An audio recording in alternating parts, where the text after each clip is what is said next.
Hello, everyone, and welcome to Miss Hope's Reading Hour. Welcome, and I'm so glad to be here with you all. So, how was your weekend? Hopefully, you had a really good one, and it was kind of warm this weekend here in Philadelphia.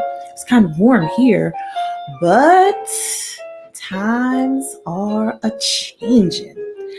I don't know where you are watching from, but at least here in Philadelphia, today, into tonight, into tomorrow, the weatherman said that it's supposed to be some rain and possibly some snow or snow mix.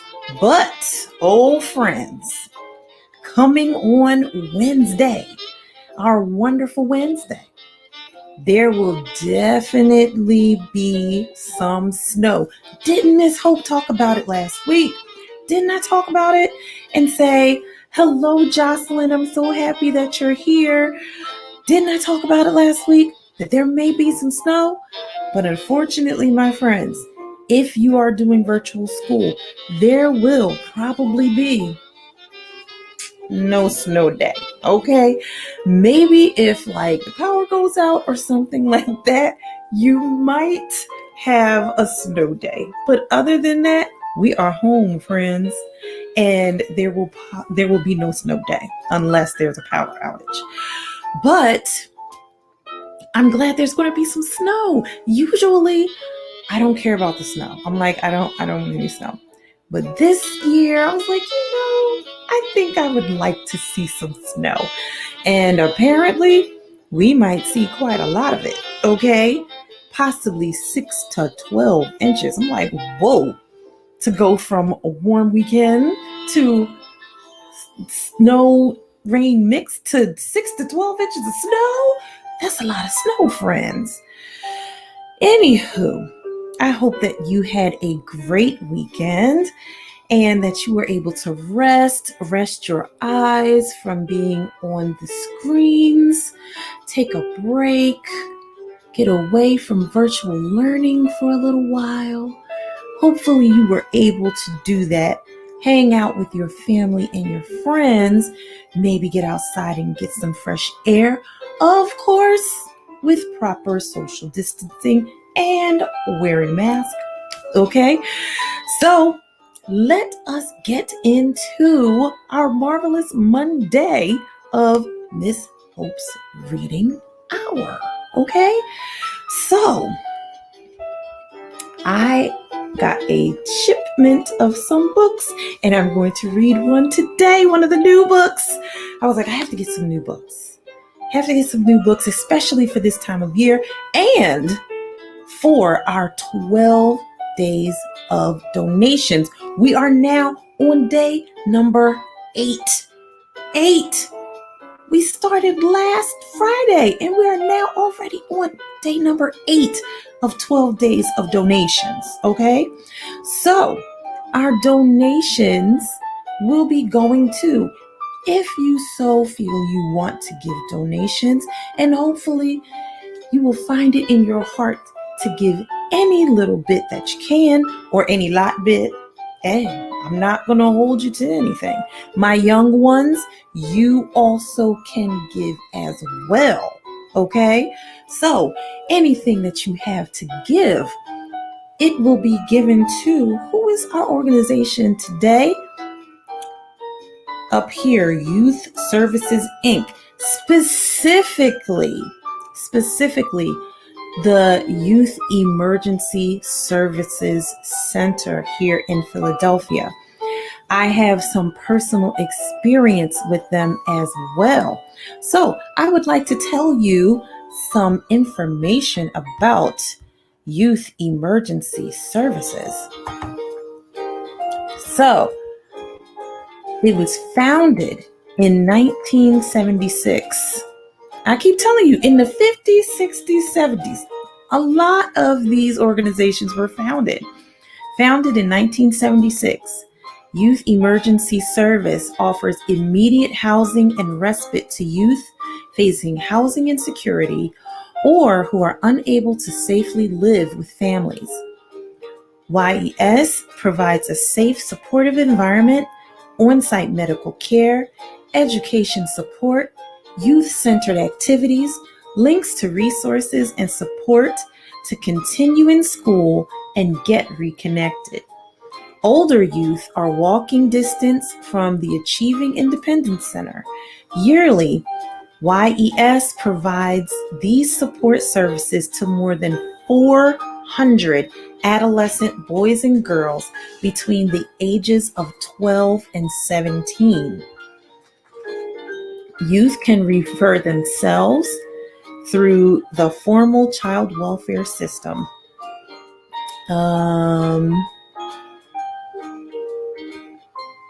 So YES promotes social and emotional development with programming that uses trauma-informed approaches in youth engagement.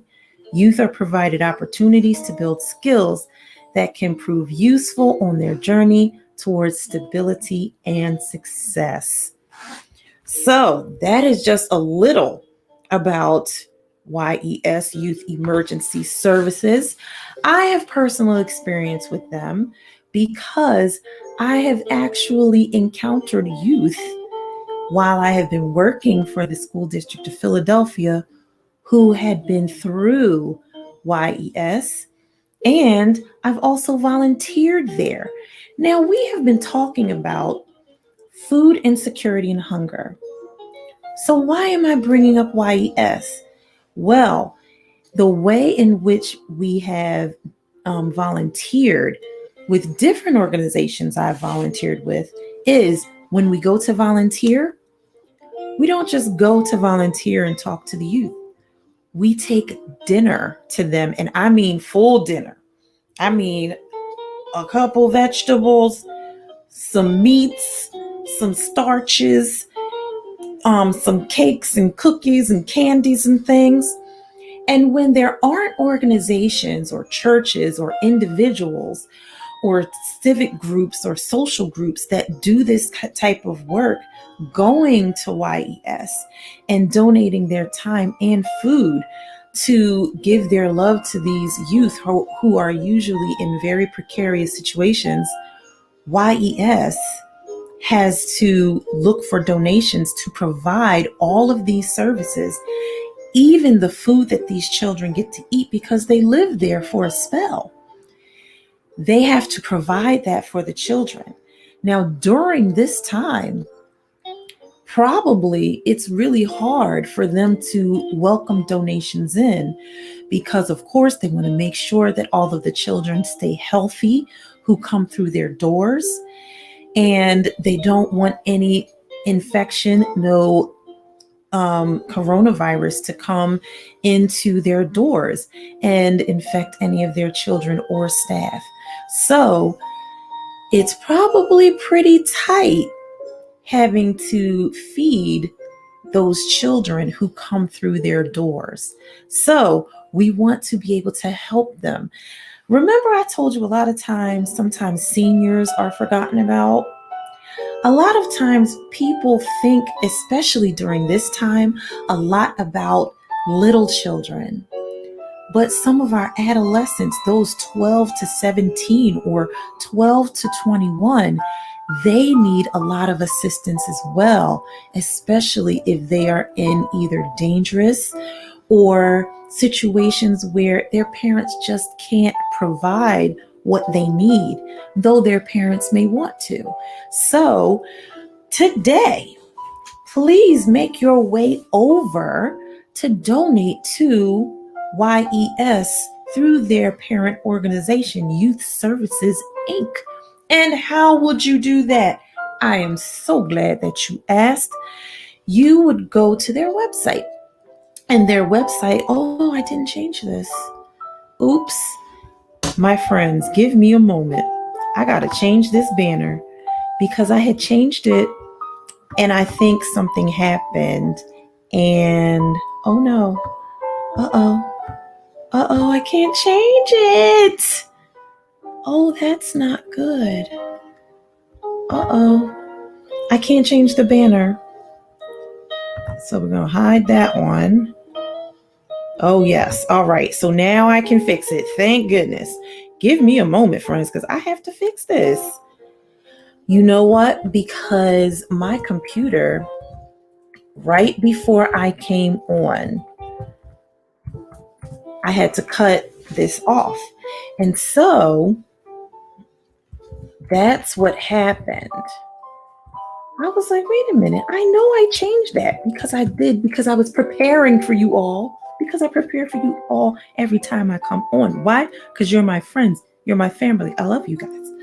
So, let me change this and it will be up momentarily, very quickly. There it is. All right. So, there it is. Happiness.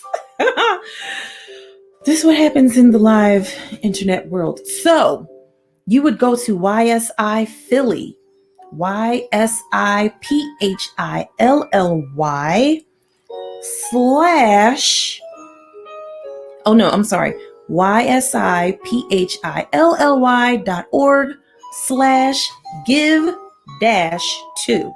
So YSIPhilly.org/give-2. That is how you can donate to Youth Emergency Services. Now, my friends, let us get to our books for today. I'm excited to read this one book because, of course, it's new. And this other one is really cute. It's really sweet because we are talking about giving. And both of these books have something to say about the spirit of giving in this season of the spirit of giving. I'm sorry, I have to point out one more thing, two more things. The music, the books, Miss Hope and Miss Hope's Reading Hour do not own any of the rights to that. And get a load of my Temple sweatshirt. Okay. I love Temple University. That was my school. All right. So our first book, One Winter's Day, because of course it's about to be snowy out there for some of us. Okay. One Winter's Day. This book is by M. Christina Butler, illustrated by Tina McNaughton. And this is, I'll find out who the publisher is when I open that up to read it. And then this book is so, like, when I saw the way the book was put together, I was like, I love this book already. So this book is called The Gift Inside the Box.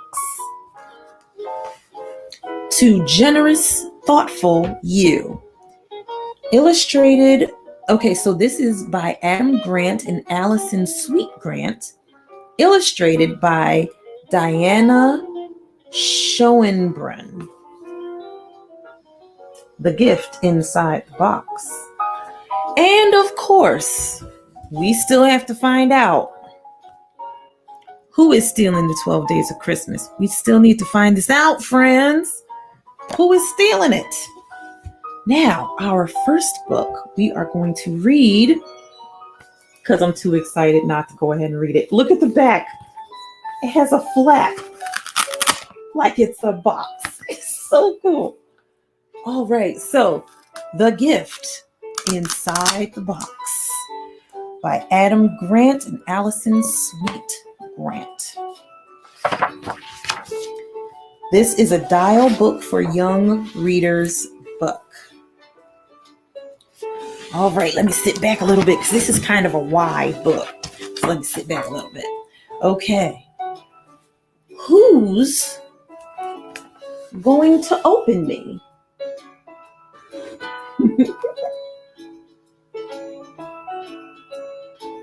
See, the book is asking the question. Box, who is going to open me?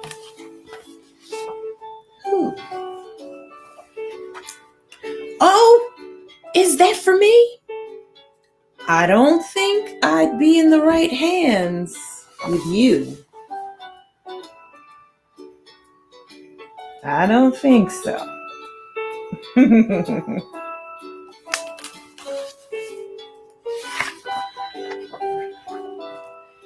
Hey, look at that box over there. I bet that's the video game I've been wanting.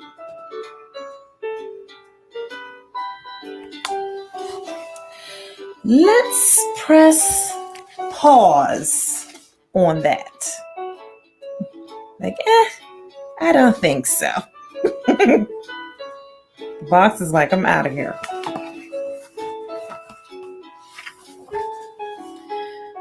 That looks like the package I've been waiting for. Oh, someone else found the box.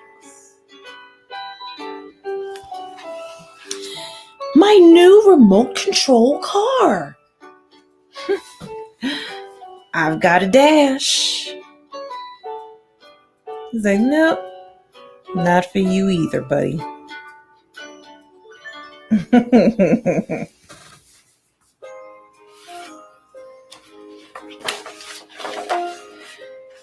Hey, look, it's mine.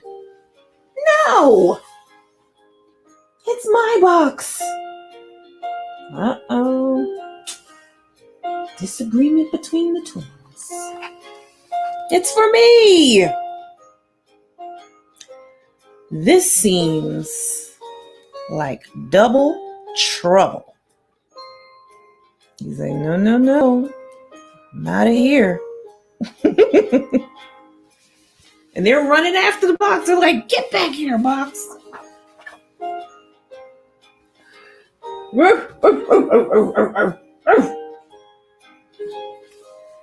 I've got no bones to pick with you. Like, Mr. Dog, this isn't for you either, okay? Now, who is this box for? And why does the box not want to be caught by anybody? I wonder if this is my new puzzle. It's a possibility. I don't think so. Peace out.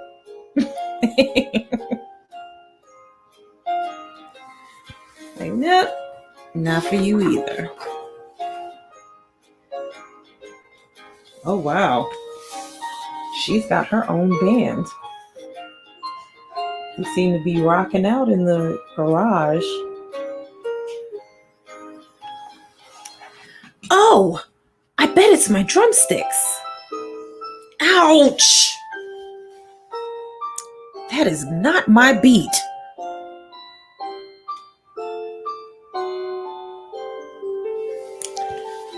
Guess she's not the one either.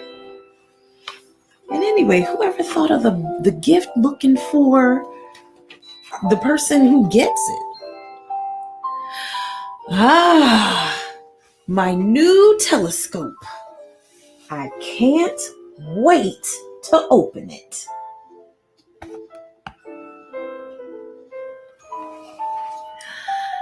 I do not see that happening.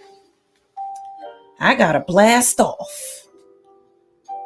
So it's not the telescope. Now I want to know what's inside this box.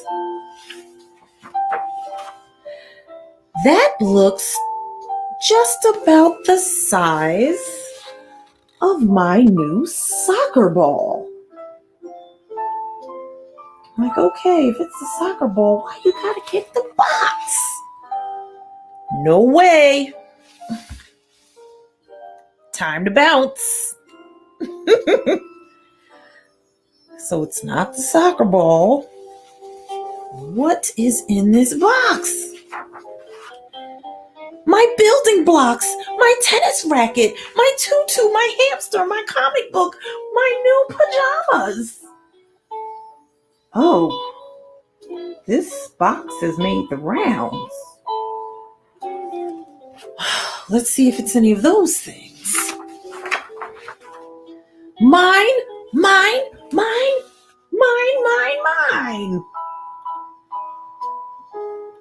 Oh. Everyone's getting kind of testy about this here box. But, wait a minute. Mr. Box looks happy now. I wonder why. Let's find out.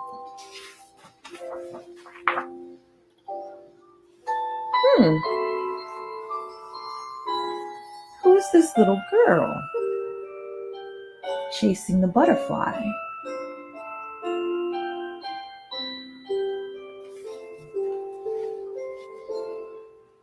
Let's find out who she is. She's chasing.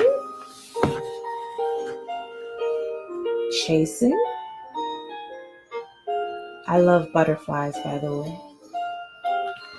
And then look at where that butterfly lands. Mr. Box seems pretty happy to have the butterfly land on it.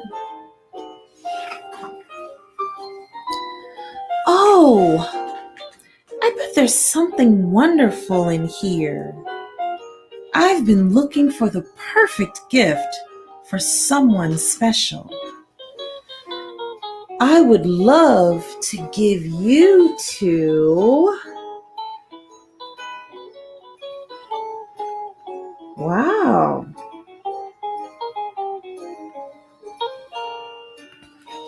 She was thinking of giving the box to somebody. Yes! Yes! So that's what the box was looking for. Who would you give this box to? Wow. So the box was waiting to find someone not who wanted what was in the box, but to find someone who wanted to give the box to someone else. That box went searching far and wide. And finally, in the park, he found a little girl chasing a butterfly. The gift is in search of a giver. Could that someone be you?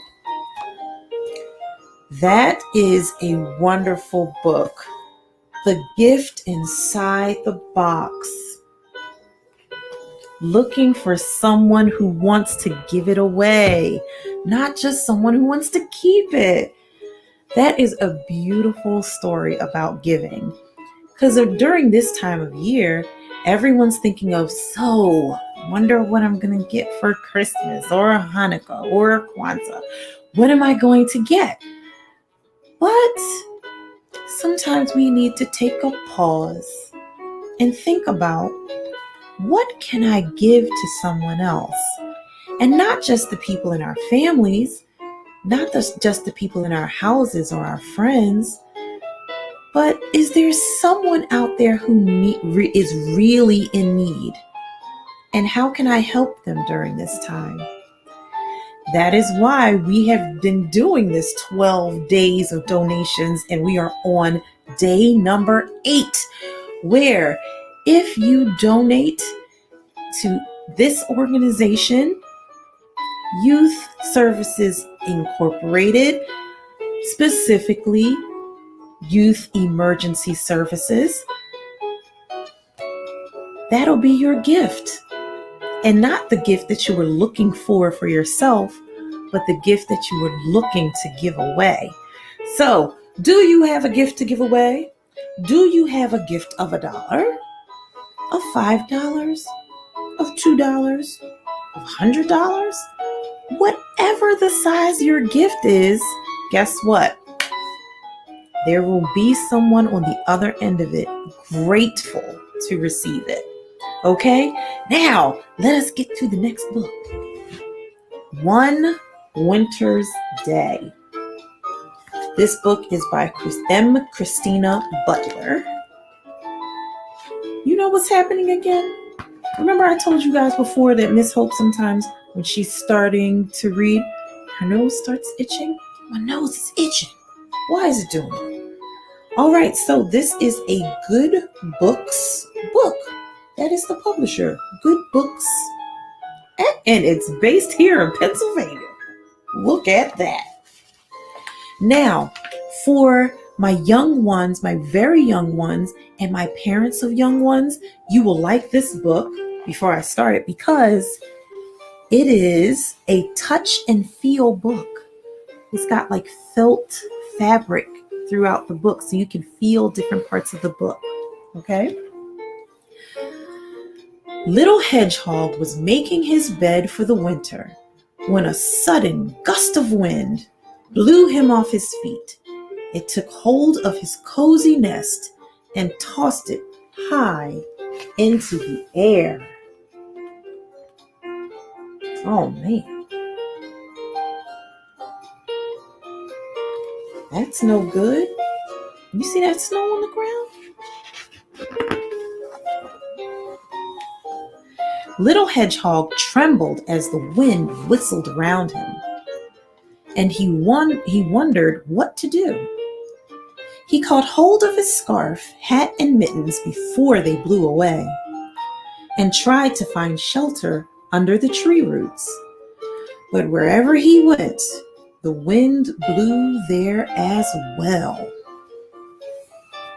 Oh man, poor little hedgehog. At least he got his mittens and his scarf and his hat. I'll have to stay with Badger until the storm has gone, he said at last, pulling his woolly hat firmly over his prickles. Then he snuggled into his cozy scarf, put on his mittens, and with a deep breath, he set off.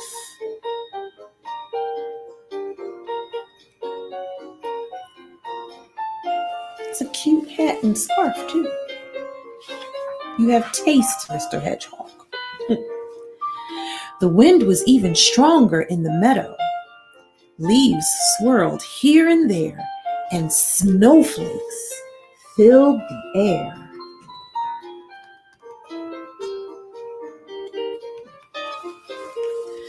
Little Hedgehog hadn't gone far when he bumped into a family of mice, of field mice, shivering in the long grass.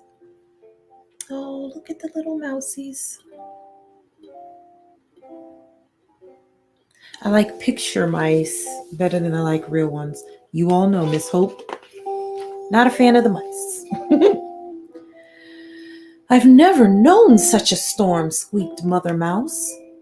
The wind has blown our nest far away, and my poor babies are so cold. My home has been blown away as well, said Little Hedgehog. I'm on my way to stay with Badger, but I have just the thing to warm you up. And he took off his woolly hat and gave it to the mice. How nice of Little Hedgehog. Oh, lovely, lovely, they squeaked, snuggling down out of the wind. Thank you, Little Hedgehog.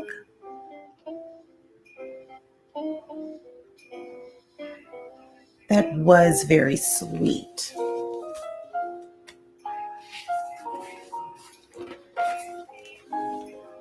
Little Hedgehog tucked his nose inside his scarf and ran along beside the racing river. Otter was on the bank, huffing and puffing on his paws. Hello, Otter, shouted Little Hedgehog. What are you doing? Oh, hello, Hedgehog, replied Otter. My fur coat keeps me warm, but my paws are freezing.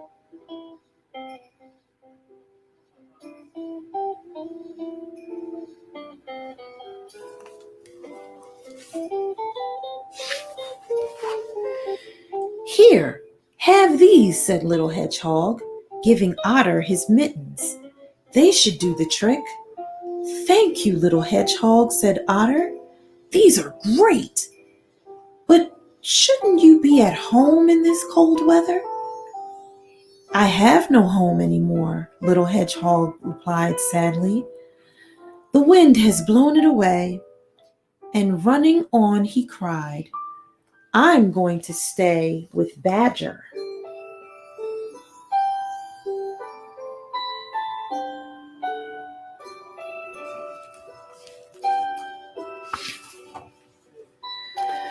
By the time Little Hedgehog reached the woods, the snow was getting deeper.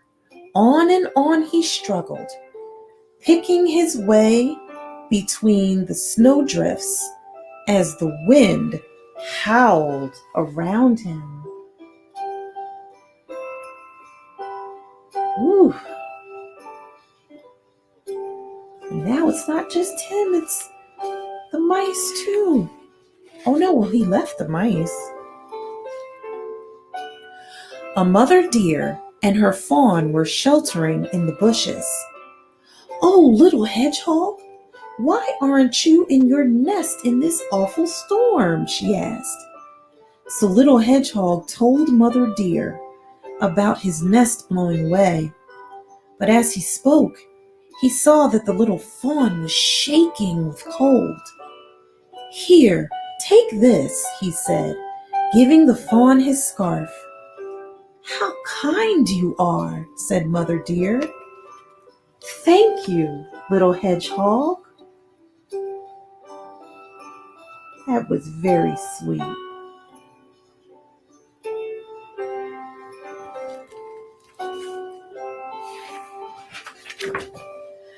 Little Hedgehog padded on, faster and faster. But just as he finally saw Badger's house at the bottom of the hill, he skidded on the icy path. Help!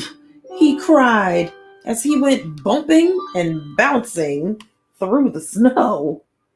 Oh man, this little hedgehog can't catch a break.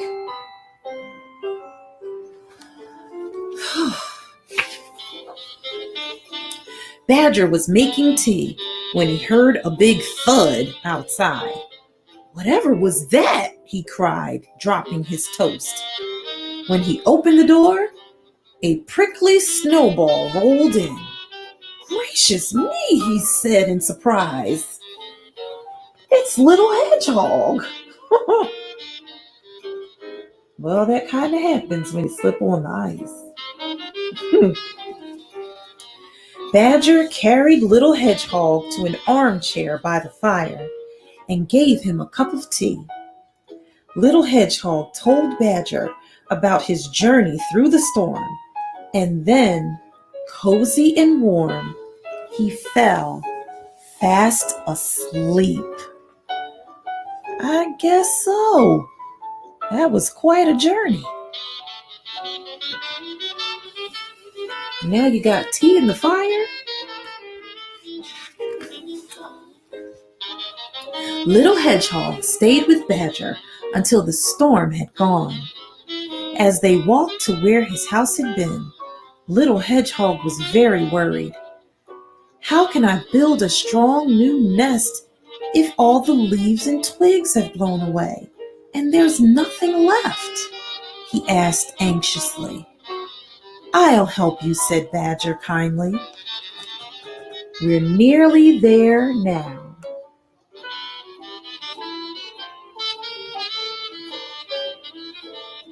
It was very nice of Mr. Badger.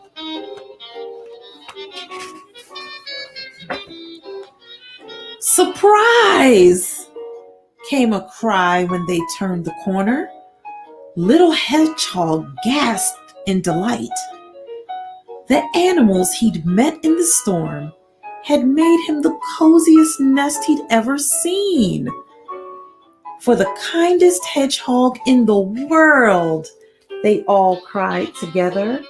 Oh, that is so sweet.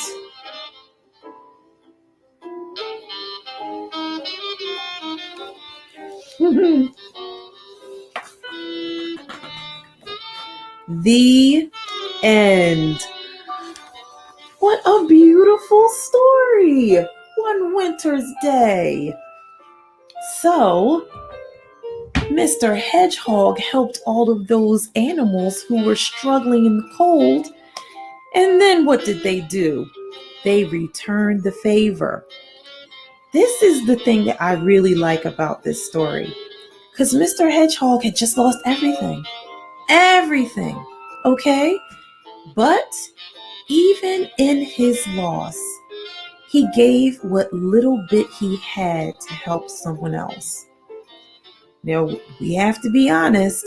Some people have lost a lot during this year. But there might be something that you can still give. It could be your time. It could be your smile. It could be a phone call to someone. It could be a donation. And it doesn't have to be a big one. It can be something small. But one small thing. What is a hat? What's a scarf? What's a pair of mittens? To some people that would seem small, but to others it's a huge thing. When you don't have a hat, when you don't have a scarf, when you don't have mittens, it's a big thing. And for these organizations such as Youth Emergency Services, $1 can be a big thing to help feed these children that come into their doors. Sometimes the children who come into Youth Emergency Services, that is their last hope for a safe place to be because of whatever might be going on in their home, or because maybe their family lost their home. And so they need to find some place to be, someplace safe and warm, someplace where they can get a good meal. So please look into your hearts and donate to Youth Emergency Services through Youth Services Inc. And the website is ysiphilly.org/give-2. So Miss Hope's Reading Hour will be donating to them. I encourage you to donate as well. And my young ones who may be watching, encourage your parents to watch this broadcast. And then you and your parents may be able to donate as well. Okay? So, Jocelyn, I hear your question. And I'm not sure if they will be doing drama club until the new year. I'm not sure. So Jocelyn's one of my drama club students. And she asked, are we having drama? I'm not sure just yet, but it's a possibility, just to let you know. Okay, now my friends, I think I'm going to keep the ambiance music on, even though we're reading the mystery. We have to find out. We have to find out who is stealing the 12 days of Christmas, friends. So, where did we stop? Where did we stop? Let us see. Let me see what chapter. I believe this is chapter 12. That's what I thought. Okay. So,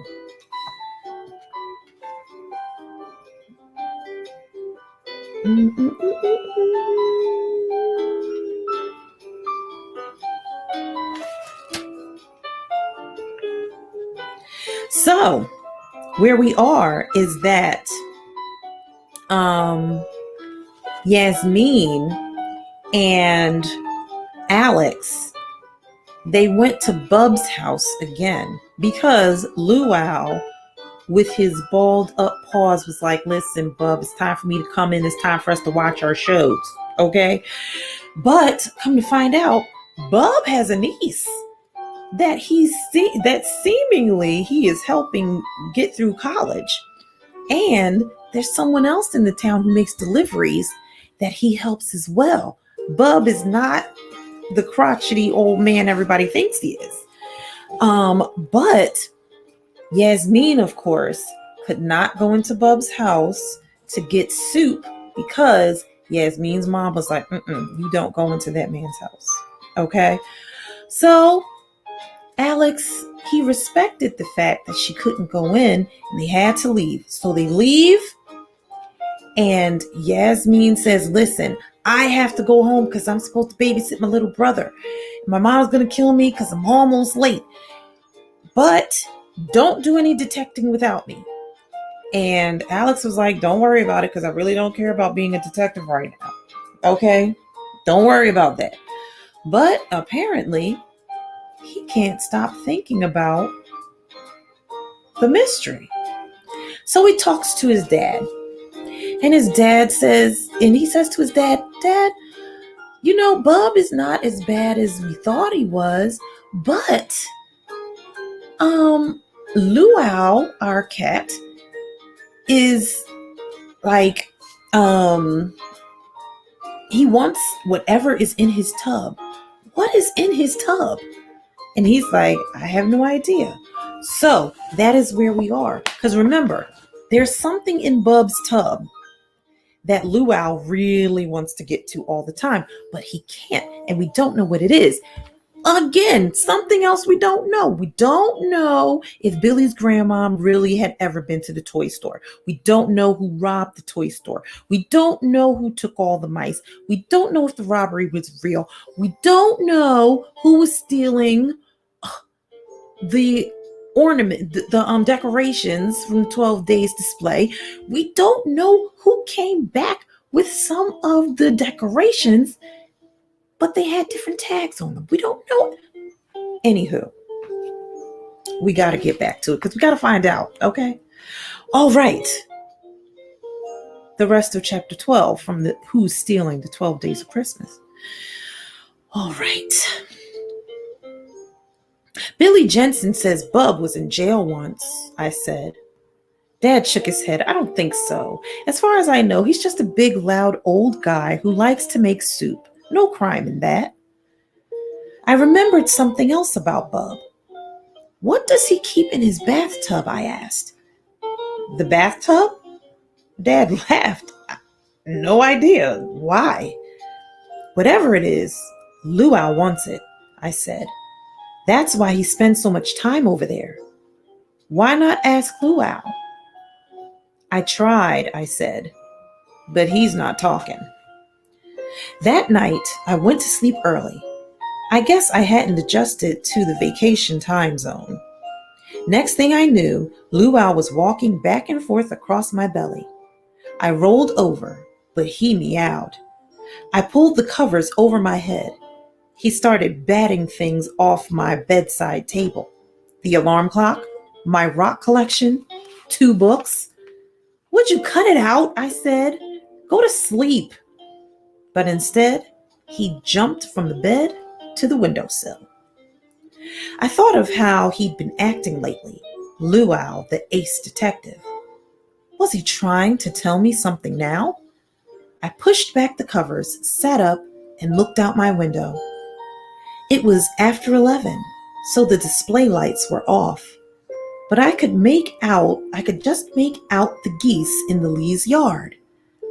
1, 2, 3, 4, 5, 6.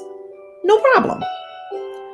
But as I stared, I saw something move. Was it a shadow?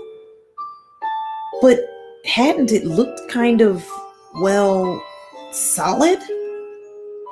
Luau touched his nose to the glass. Had he seen something too? Something more than a shadow? I got out of bed, put my face against the window, and cupped my hands around my eyes to see better. There it was, by the hedge, between the Lee's yard and ours. It wasn't so shadowy this time. It had a definite kind of person quality, a small person quality. A kid? Whatever it was seemed to be crouching by the hedge. And was it carrying something? It looked like it. Whatever it was moving away. Soon, I wouldn't be able to see it from my window. Luau meowed again. Okay, I'll go. I slid my slippers on and grabbed my bathrobe off the hook. I ran down the stairs, opened the front door. A few dandruffy snowflakes floated in on the freezing air. I barely noticed. I was focused on the black shape running out of our yard, past the swimming swans, toward the sidewalk. It was carrying something. I couldn't see what, but somehow I knew what. To make sure, I counted. Yup, our 7 swans were only 6. They stole one from Chapter 13. It was dark. No moon, only spooky shadows and snow sparkling in the air. Chickadee Court was empty except for the tabby van down by the Jensens. The shape had run in that direction, so I did too. I slipped on an ice puddle, but kept my balance. I tried not to think about anything, my freezing toes, my thudding heart, my aching chest. I tried to think only about the shape, where it had gone, and how I could catch up. It was almost like playing lousy Luigi, except I didn't have a joystick. Also, there was nobody to give me extra lives. I followed the shape to Mr. Stone's. Then I lost it in the trees between the Swansons and the Sikoras. For a moment, I stood still and breathed. I was tired. Maybe the shape was too. Maybe it was resting. But then I saw something moving by the corner of the house. I wished I had thought to grab a flashlight. It was maddening out here in the dark and shadows. Every falling snowflake was suspicious. Over there! Hadn't something moved again? I ran to get a closer look, but not too close. What if it turned and came after me? It was small, but I was smaller. What if it punched me out and left me lying in the snow to freeze? My coming near must have spooked it. I heard leaves rustle and shake, a branch crack, footsteps padding away. Finally, the shape broke through the shrubs ahead of me and leaped over the hedge. I tried to follow, but without a joystick, my leaping skills are limited. I had to run all the way around the hedge, and by the time I did, the shape was only a dark blur bobbing in the distance. What the heck? I was backtracking on its way. It was backtracking on its way toward my house again. What? All I could do was follow. A minute later, panting, I stopped in front of Pop's house. The shape had disappeared here, maybe into the front yard. I stood and looked over the gate.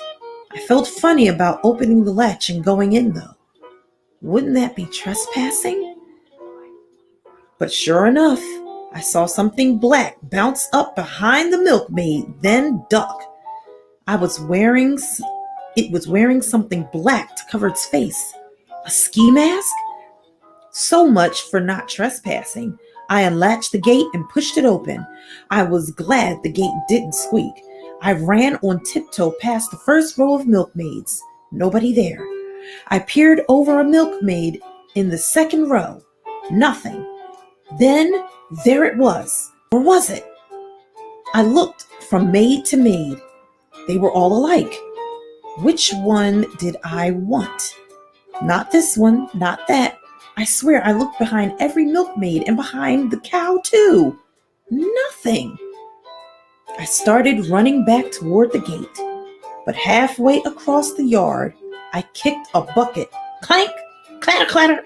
I tripped over and fell to my knees.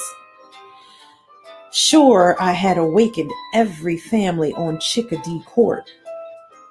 How would I explain what I was doing in Pop's front yard? Chasing what? A shape? Because my cat saw it in the window? Somehow I didn't think Yasmin's parents would understand. I'd be the one in trouble, and all for this dumb detecting. Still on the ground, I rubbed my knees and looked out the sidewalk. The shape had disappeared altogether.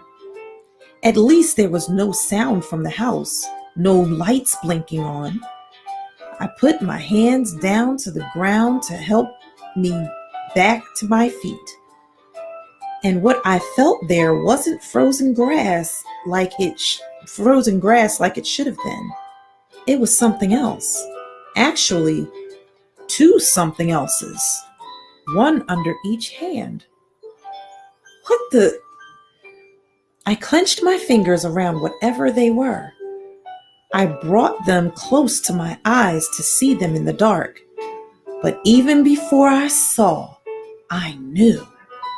Two super macho military mice.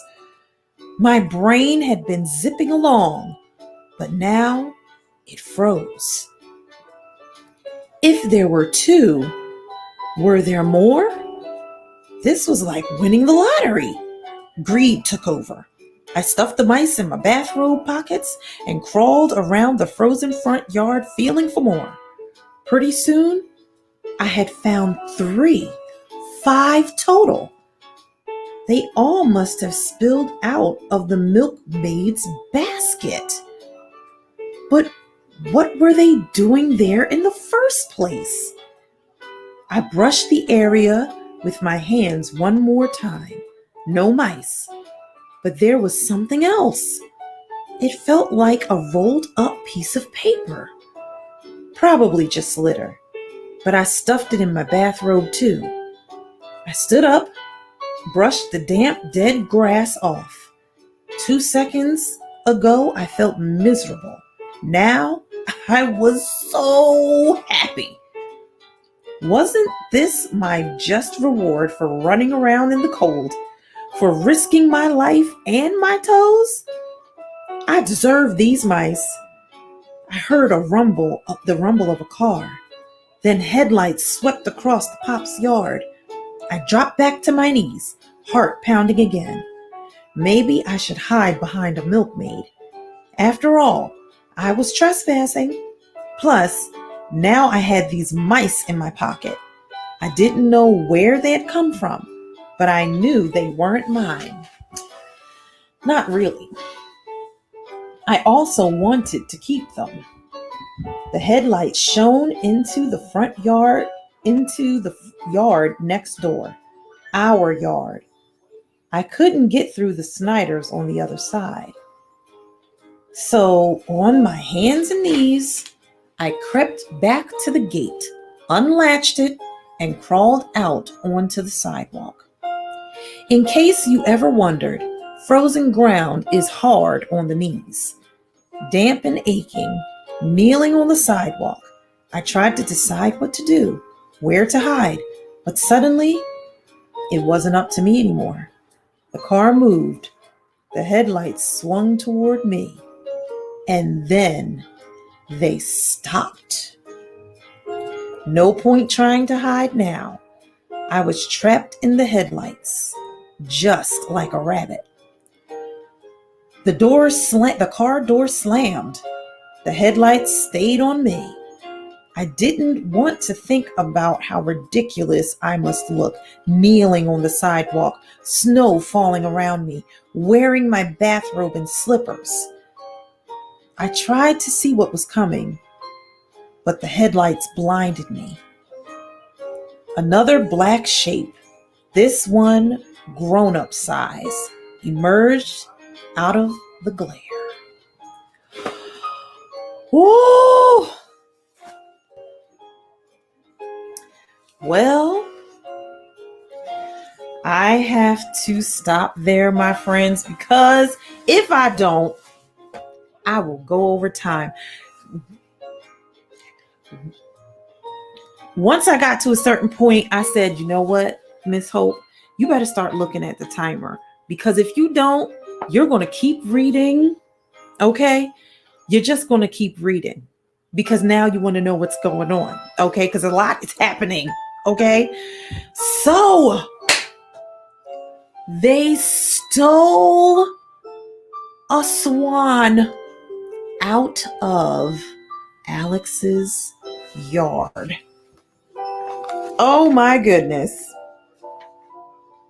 There are only 6 swans. There should be 7 swans a swimming, and now there are only 6. And they probably stole some other stuff. But I don't think that they were worried about that milkmaid basket because there were mice in there. How did the mega mice get there? There's so much going on. This, I'm telling you, our other chapter books have been thicker than this, okay? Even the mystery ones. And this one's chock full of crazy, okay? Chock full of stuff that's happening that we need to know why it's happening and who did it. Who was the figure? Small, but Alex was smaller. So he thinks it was a kid. Was it a kid? If it was, who was it? Okay? What kid was it? And if it wasn't a kid, who was this small person? Could it have been a grandmother? Because remember, Billy's grandmother works out. She's very fit for a grandmom. So, could it have been his grandmother? There are questions, friends, that we have to find out. There are questions, okay? But we will come back on our wonderful Wednesday broadcast. I may have some hot chocolate that time because it will be snowing by the time we come on. So maybe we can share some cocoa together on Miss Hope's Reading Hour.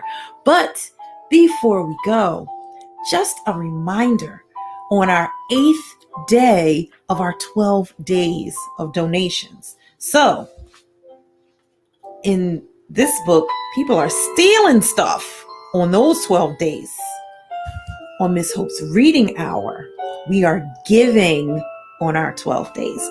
So organization number 8 is Youth Emergency Services through their parent organization, Youth Services Incorporated here in Philadelphia, that helps to give a safe place for adolescents between the ages of 12 and 17 who are dealing with dire situations in their homes many times. And they have to feed those children because they supply them with a place to stay. So why not donate $1, $5, $10, or however much you would like to donate? My young ones and my parent friends and my parent teacher friends and my teacher friends, find it in your heart to donate to Youth Emergency Services. I am a witness that they are helping children every day and providing them with a safe, loving environment for them to reset and get their education and get the things that they need so that they will be ready either to return to their families or to do the things that they need to do to be sufficient until they find a home. Okay?